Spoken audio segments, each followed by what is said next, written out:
Are you a short-term rental owner, or are you considering being a short-term rental owner? Well, if you are, this video is for you because I'm going to talk to you a little bit about some of the changes in the short-term rental industry, but more importantly, a new strategy that many are incorporating, which is a midterm rental strategy. We're about to get into it right now.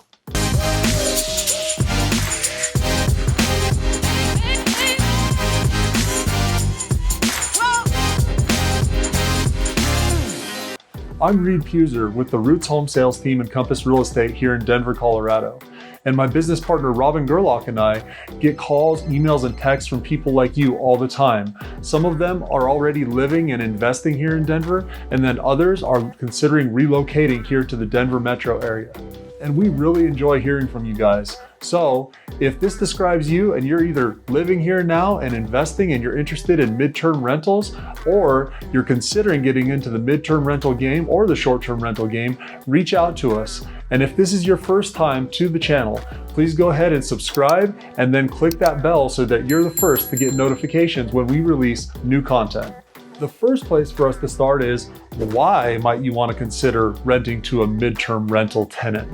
Well, there's a couple different reasons, and I'm going to cover them right now. So the first reason you might consider midterm rentals is typically you're going to get a higher rate when you average out your monthly income on your property. So in comparison to a long-term rental, midterm rentals definitely have more upside and therefore more money in your bank. The second reason a lot of people are considering midterm rentals is because of the lower vacancy rates. If you've run a short-term rental, you know that often in the shoulder seasons, you're very slow and maybe you only have the weekends booking out or something to that effect.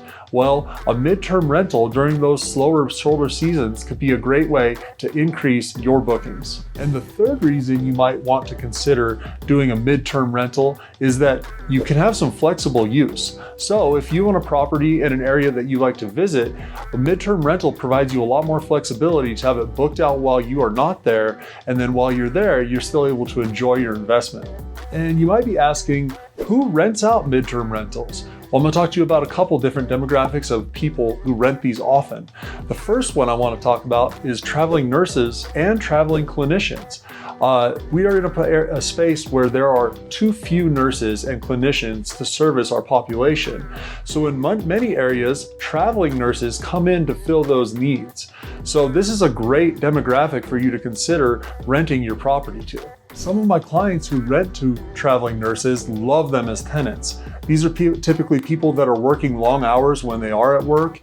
They sleep during the day oftentimes, so they appreciate a quiet and nice neighborhood where they can get their rest. They usually aren't causing any trouble or having any parties or anything like that. And they're also gainfully employed. So many of my clients really enjoy renting to this demographic. So traveling nurses aren't the only demographic of people that would be considered somebody that's a good fit for a midterm rental. A hack that a lot of people like to do is go to an extended stay hotel right around like 7 p.m. at night. Most of the workers who are working close by will be home by then at the hotel, and then just write down the names of all the trucks in the parking lot.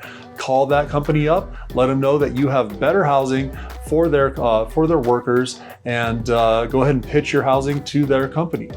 Another key demographic that you could potentially cater your rental to in a midterm basis would be those who are temporarily displaced from their current house because they have an ongoing insurance claim. Sometimes when people have a flood in their house and they can no longer live there, they work with companies like ALE Solutions to find housing for them while their home is being repaired.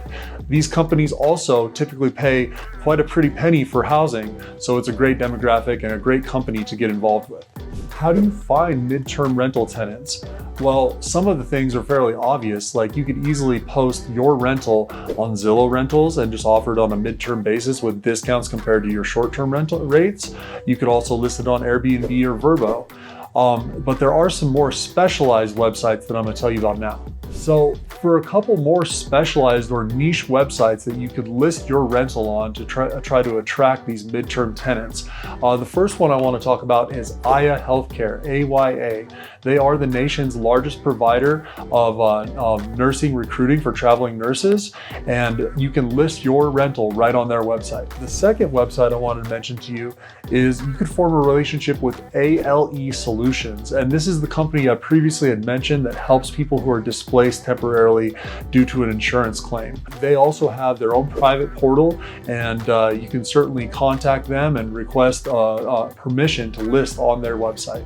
This next technique is something we've already kind of discussed, which is networking with local businesses. So I had mentioned go by the extended stay hotel and see what kind of trucks are in the parking lot.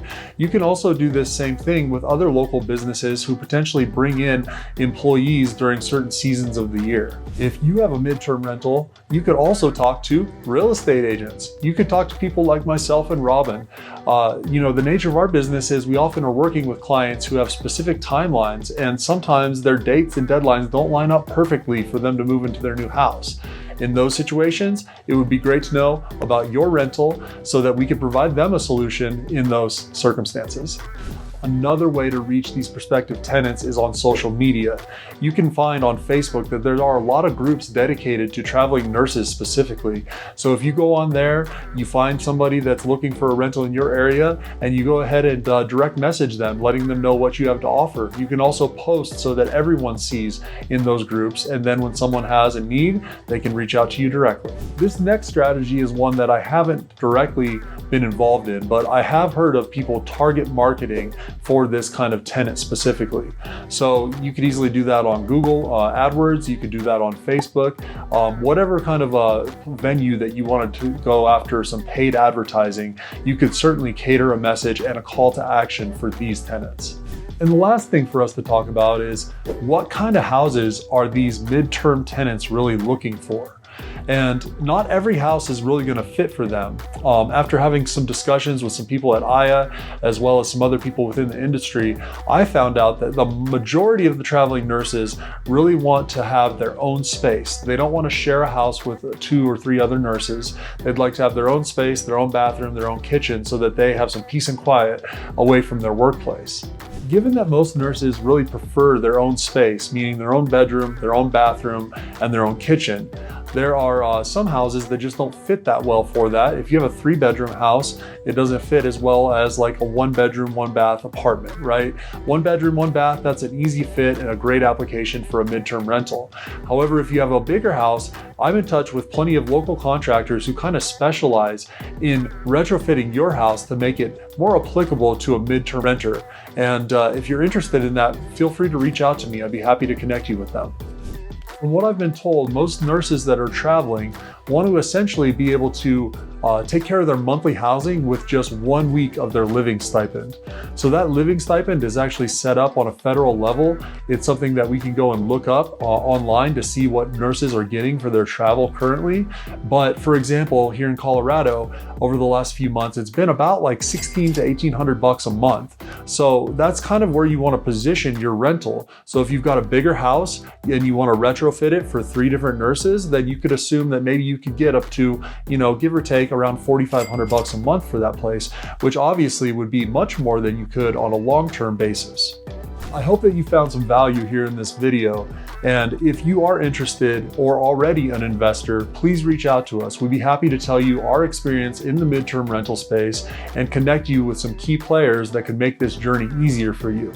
And as always, if this is your first time to the channel, be sure to hit that subscribe button and click on the bell for notifications. Also, if you found value in this, please comment. We want to know what you guys think. If you have ideas for other videos or you want other content for us to record, let us know. Until next time, we'll see you on the next video.